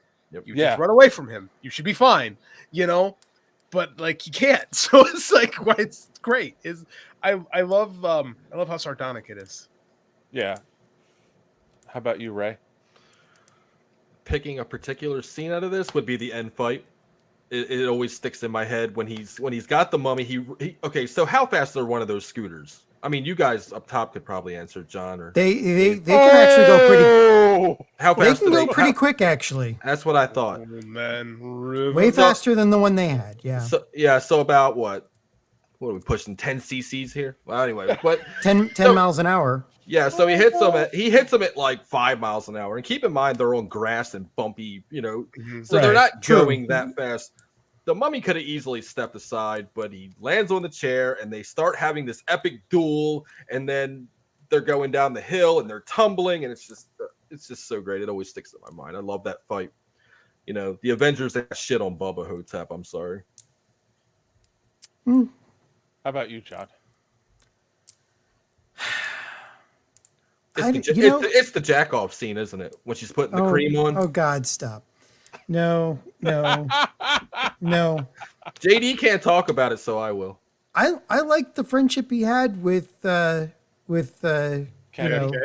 JFK. You sometimes you find friends in the weirdest places, and sometimes it's because you support each other, even if you both seem crazy to each other, and I like that. That's why you and I are friends, John.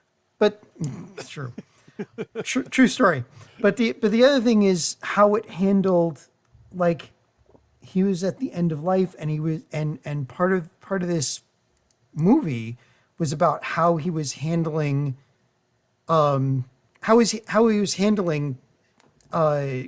to accept, that there were things he couldn't change, and to accept that it was the end. And while he was stuck in that bed, they did like 2 or 3 different time lapses.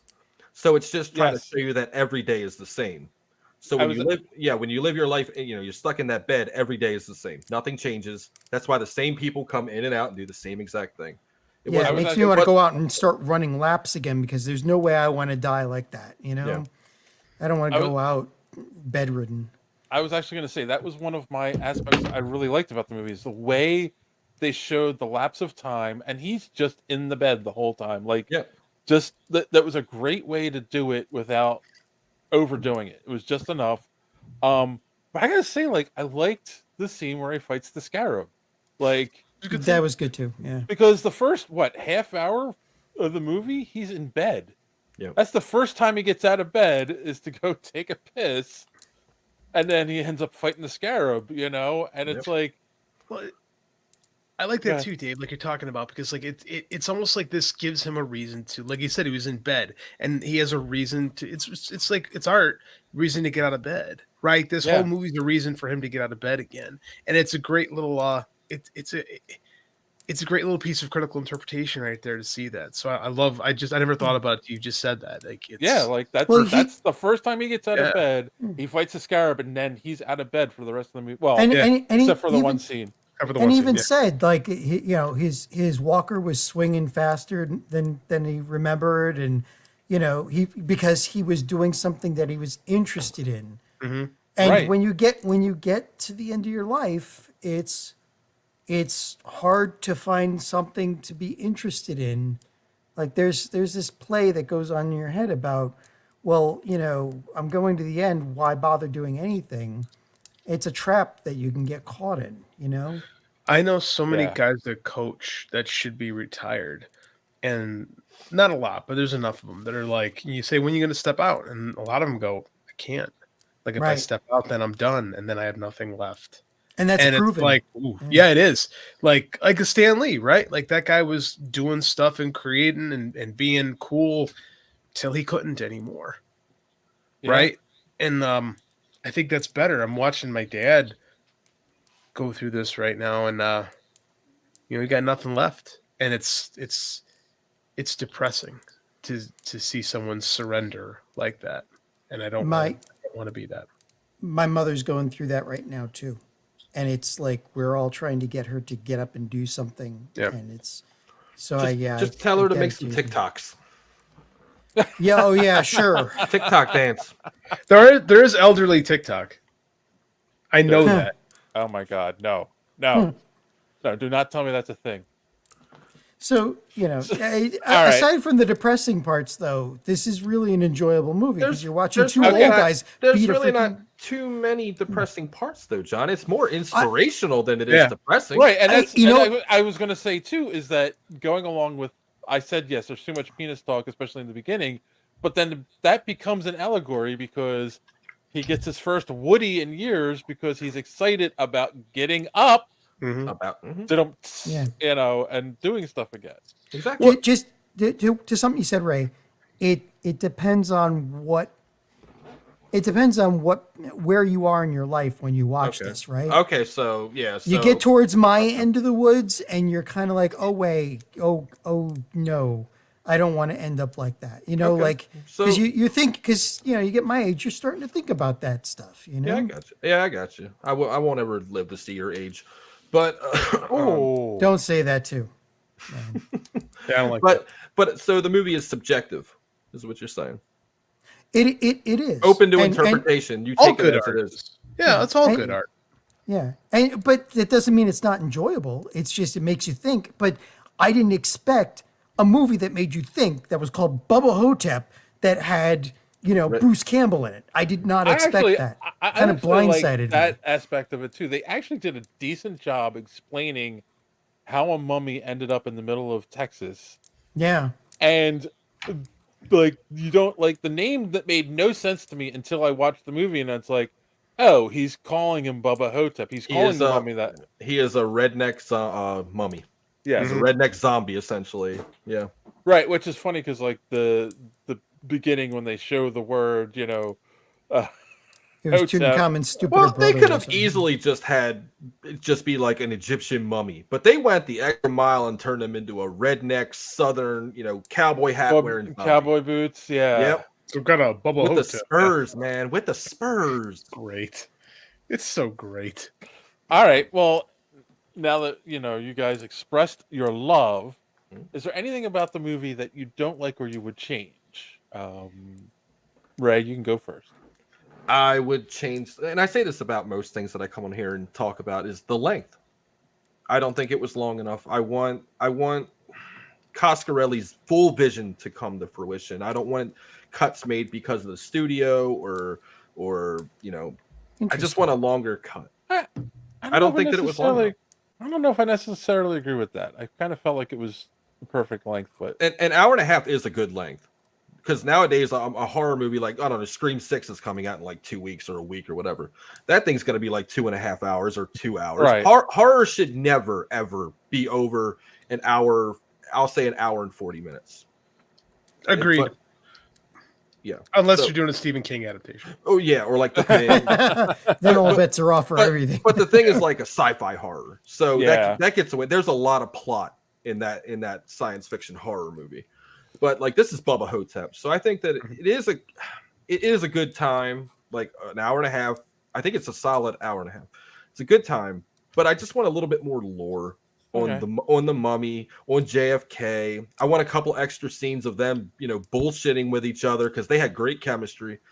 I would like a little bit more of that. I agree. I think they could have done a little more to the ambiguity of, is that really Kennedy or not? And I think it would have been more fun if they kind of threw some stuff in with that. See, the thing is, I don't want confirmation. Yeah. No, I said make it more ambiguous, right? Oh, okay.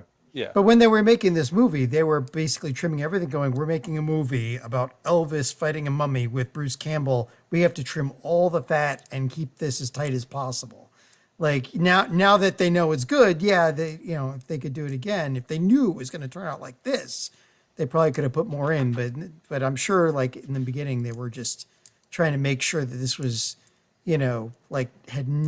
had nothing, no sequences in it that like took you out of the movie. Yeah. This movie essentially made its money from indie film festivals and things like that. Yeah. This did not get a wide release at all. Right. Yeah. Very, very limited. So, the fact that it made $1 million domestically in America blows It's my unbelievable. mind. Yeah. Yeah. Especially in the era that it came out in. Yep. How about you, JD? I wish we got that sequel. I would like to see more. They've been. I know. they've I would been like to see teasing this it. world revisited. Right. That's my regret. To you, JD, in 2018, IDW released a 5-issue limited series adaptation. Was it Bubba Ho-Tep and the Cosmic Bloodsuckers? They also, Dynamite Entertainment did a 4-issue crossover miniseries with Army of Darkness and Bubba Ho-Tep. Yeah, that sounds about right. I'm aware of both of those, but I just wish we would have gotten The movie. a follow-up film. I really Yeah.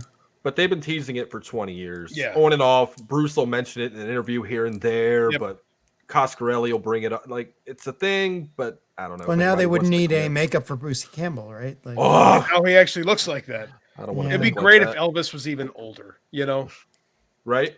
If Elvis survived, but now he's like even more ancient, because he would be like damn near 100 at this point, right? I'm here for it. Yeah. Me too, to be quite honest with you. How about you, John? What? Anything you didn't like? Anything you would have changed? I wouldn't have done the whole penis thing, but I'm sure there's another John, way they that could have. was the entire reason for him being inspired to get out of the bed was because he got the boner. That's why there's so much his penis emphasis was in a the beginning. His penis was an allegory in the movie. That's only- the whole- only because- it's an allegorical swing. Only because I'm a prude. and, Episode title. Yeah. Only because I'm a bit of a prude, but like other than that, everything else I don't know anything that I would take out. Like everything else was just about pitch perfect. It's so streamlined, man. It's like It is. It's so streamlined. And you'd know, JD, So- right? I mean, like you've done that. I mean, you've Wait, I mean, like it just like there's nothing like a Back to the Future script. Nothing is like wasted, right? Like everything in this, everything, every scene, every moment builds with the plot or builds the characters, right? Like nothing is like a throwaway in this. That's what I mean by it's super streamlined. It's focused, including the penis gags, especially the. Okay, so the one thing that I didn't like, and didn't like, but I would change. It just felt a little out of place. Was the graffiti in the stall, and what Kennedy? I don't even remember what the exact translation was, but it was like essentially he's gonna suck the soul out of your ass. For a good time called Cleopatra. It's like, I mean, it just that felt like a jokey joke that felt a little out of place. Like that was a little more like a direct joke. It just felt out of place for what the rest of the movie was. Not really. I think it was more to play into the fact that it was trying to convince you that he was JFK because he knew, hieroglyphics and he was really intelligent and he, I think it was the play. I don't know. It's not the difference in his room too from everybody else's room. I mean, like it wasn't the fact that he was. Yeah, it wasn't the fact that he was intelligent. It was the fact of what the words were that he translated. Yeah. Yeah. It's like anus sucker. Something like that. Yeah, it was a little crude. But again, the movie was very crude, wasn't it? well, what else? Where do you have to go in a living institution like that? The cafeteria? Like, I mean, there's not a whole lot of places to go, so you drag your buddy to the bathroom. True. Yeah, I don't know. I just felt like the translation was a little over the top, trying to be funny. All the translations in this movie were way over the top. Yeah. Especially when the hieroglyphics popped up on the screen and then the translation below. I thought that was a great. It was great. Touch. Yeah, loved it.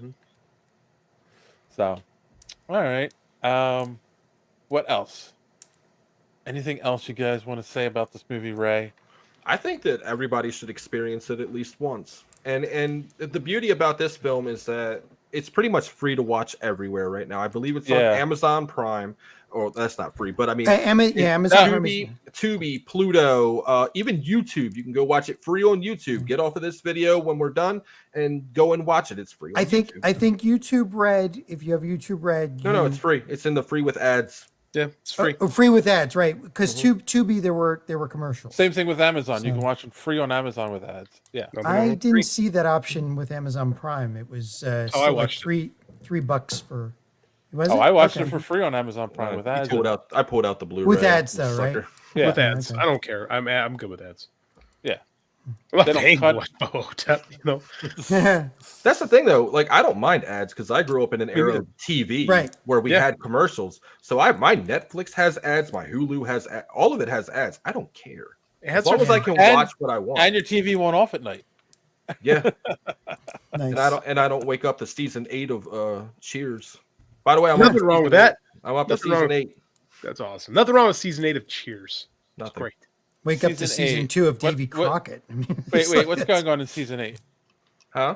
What's going on in season 8? What's the overall? Nothing yet. I just made it to season 8. This is Robin. I believe this is when Robin Colcord makes his presence known. I think that's season 8 of Cheers. Okay. I just crossed the finish line. I haven't started it, so. Okay. But I'm excited. Wrong. I'm excited. Oh, by the way, I have the DVDs now too, just so I don't have to watch them on Peacock or anywhere else. So. Sometimes you got to go wherever. This show inspired me to go through Cheers. So that's my fault. Hey, you want to hear something funny? My wife's class theme song was the Cheers. My wife's class song was the Cheers theme. That's epic. It's fitting for a bunch of drunks. Look, we got Classy to add it to his watch list. So. All right, a young gun gonna check out a little Bubba Ho-Tep action. Thank you, sir. It is one of the more interesting ones, Ulysses. So look, if you don't get it on the first go, that's no fault of yours because it might not be aimed at you. You might not.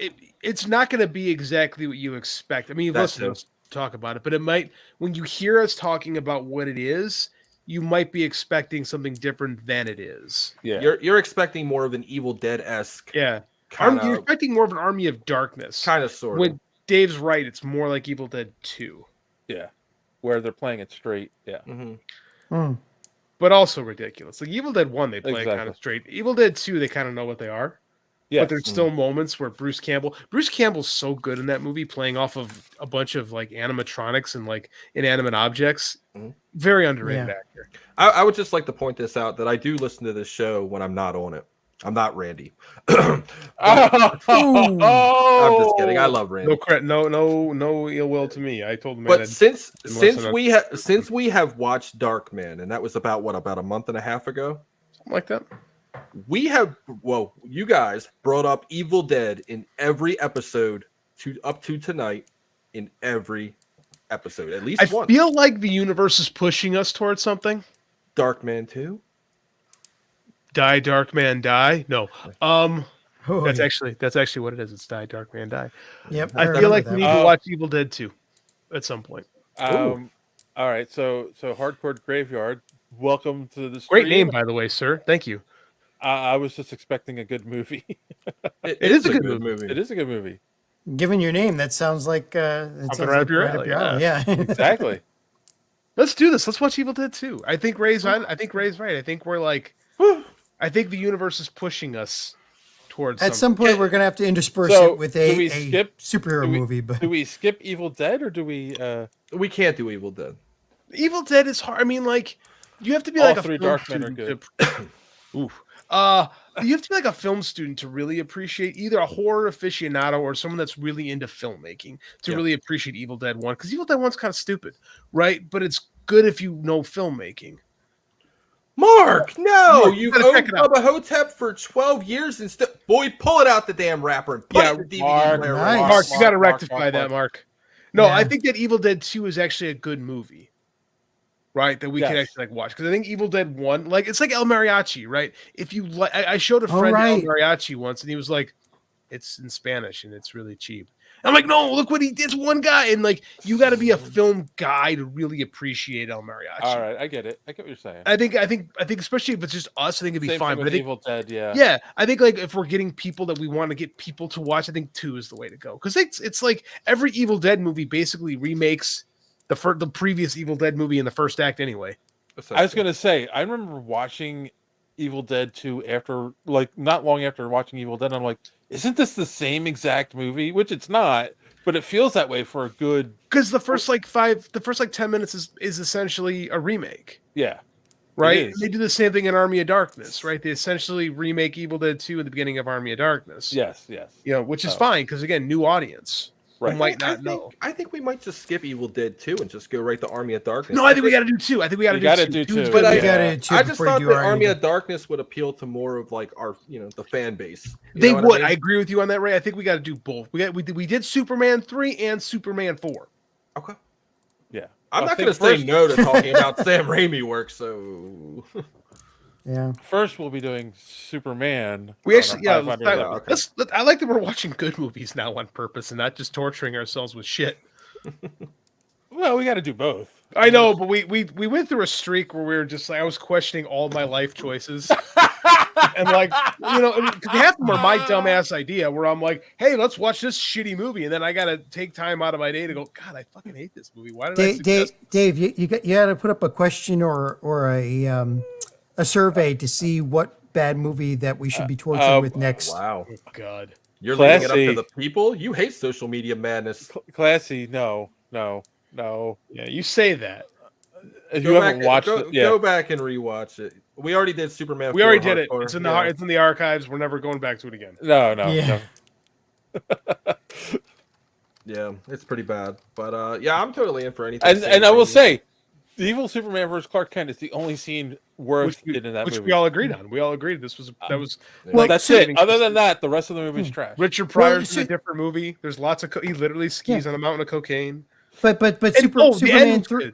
Right, we like the end of Superman 3 where the girl gets turned into the robot. We all agree. I was about to say, that's one of the most horrifying. It's one of the most horrifying parts of a movie. I think that's what we said, right? Superman 3 has a couple redeeming things. Superman 4, there's nothing. I never said anything of the sort. I don't know what you're talking about. We outvoted you. You were Cocaine a guest. Mountain. That's all I remember about Superman 3. There wasn't Superman 4. He repairs the wall of China with his vision. It's like, oh my god. But that's back when Superman was throwing small Supermans out of his fingers. I mean, they just gave him whatever power he wanted. All right. Let's bring this in for a landing here. What are you talking about? We've been without a pilot the entire flight. Never. Yeah. Dave stopped trying to keep us on task. He's just like, whatever. These idiots can do whatever they want. Yeah. So let's go around the room. Dave's the passenger that the stewardess asked, "Do you know how to fly a plane?" Dave is William Shatner in the Twilight Zone episode with the gremlin. There it we is. We are the gremlin. All right, gremlins. We'll start with Ray. Yeah. Do you have any recommendations, or did you learn anything on the podcast this week? And of course, you tell people where they can find Gorillabrain one more time. You can find the Gorilla. There, I'm done. I'm no more promos. The Gorillabrain Podcast is out on all podcasting platforms. Be sure to just go listen to old episodes and let me know what you think about the old stuff. So, what have I learned this week? I've learned that masturbation jokes make John very uncomfortable. You just learned that? Oh, I learned that years ago. That's why I make them. Okay. Yeah, no. That was my cheek for people in podcast. It was a cheek. See, look how he's blushing. Why is there no more? Why is the rum always gone? He always seems to run out of alcohol when I'm on this show. I know. Weird. It's easier to get him to run out when you're on the show, Ray. I feel like I have just bring a pitcher. Just fill it up. Oh man! I'm just gonna bring the bottle next time. Just do a refill. Emergency refill. No, I didn't learn anything other than that on this show. I'm sorry, but I learned that there are more fans of Bubba Ho-Tep out there than I remember, and this is a movie that I've been pitching to people for 20 years almost. So I'm glad that you guys enjoyed it. I learned that you enjoyed it. There you go, and I'm glad that you did. All right, how about you, JD? I have a recommendation. I took the family to Hairball this weekend. Hairball is a cover band that is a phenomenal cover band, and they do 80s and like 70s and 80s rock music, and they dress up like the various characters, right? So they opened with Kiss, and they did Love Gun, and Rock and Roll Night, and one more, I forget what that was. Shout It Out Loud. There we Kiss, go. My kid loves Kiss, so they opened up with Kiss. So I was like, oh, thank God. And they did like Aerosmith and AC/DC and Guns N' Roses.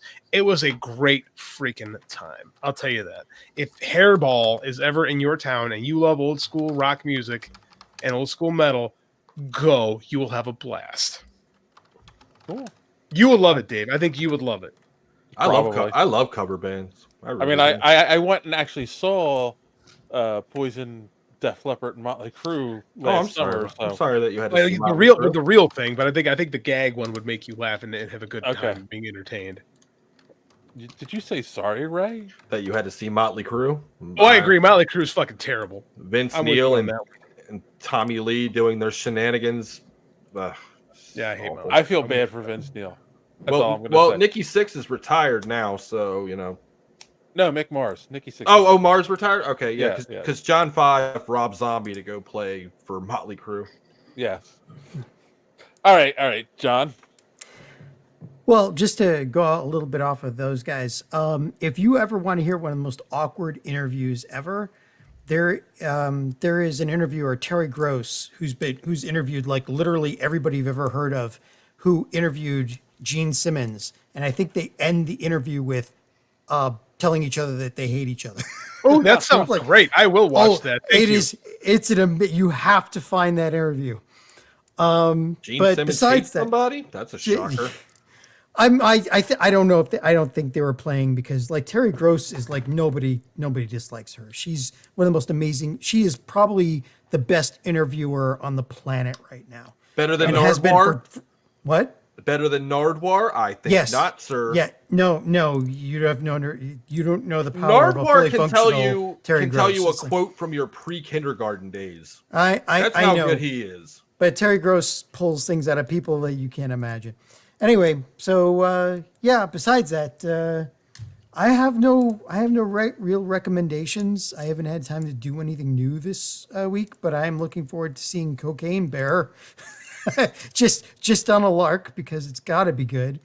I got nothing else right now.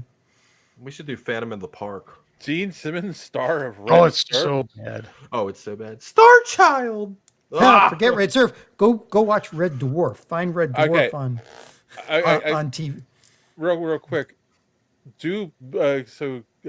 Body Slam is a pro wrestling movie from the mid 1980s starring Dirk Benedict and Rowdy Roddy Piper. Dirk Benedict? I'd rather do No Holds Barred. That sounds like a movie up your alley, JD. Oh, I've seen it. Trust me. It's trash, but it's fun. All right. It's better than No Holds Barred, actually. Better than Ready to Rumble? Yeah, oh God, yeah. Way better than Ready to Rumble. Ready to Rumble is putrid. I can't wait to talk about it. I will recommend that you go to superheroespeak.com where you can find the podcast every week. Every week. Links to all our social media at the top of the page. Comic book reviews by our good friend Kristen. And if you're watching us right now on YouTube, make sure you hit that subscribe button. That's right. And we'll be here every week for you, live at 8:30 on Sunday nights. And we got a lot of stuff coming up this year, I think. A lot of good movies coming out. We've done added things to the schedule now. Now we're adding I know. Evil Dead 2, I Superman. think that I learned that John needs to, not be so uptight about masturbation jokes. It's okay. It happens every day, John. Sometimes multiple times a day. I'm preferably I'm an every other day kind of guy. I need to let a little build up. You know what I mean, John? John, you there, buddy? I can't believe John clearly lives in Amish country because these jokes make him so uncomfortable. I don't need this, thank you. All right. I have no recommendations this week. I had a really busy week at work. Did not watch anything. So recommend Bubba Ho-Tep. There you go. I recommend Bubba Ho-Tep. Definitely. It's a great movie. It'd be kind of great to get other people's perspectives on it because, like how John took the movie, I didn't take it that way because of the age differences and things like that. So it does make a difference, I guess. For this one, I kind of want to hear other people's perspectives on it. So I'm going to say, So there you go. Have you seen Bubba Ho-Tep? Then comment down below. Tell us what you thought of it, or get at us over on Twitter at Superhero Speak. Let us know. Like, is this one of your favorites, or are you upset about too much dick humor in the movie? Your dick comments. We're just stupid. Yes. Are we stupid? Which is, we know Ray is, but that's a whole nother. Oh, I'm absolutely unintelligible. On that note, as always, thanks for listening. Don't let your cake cart in the door.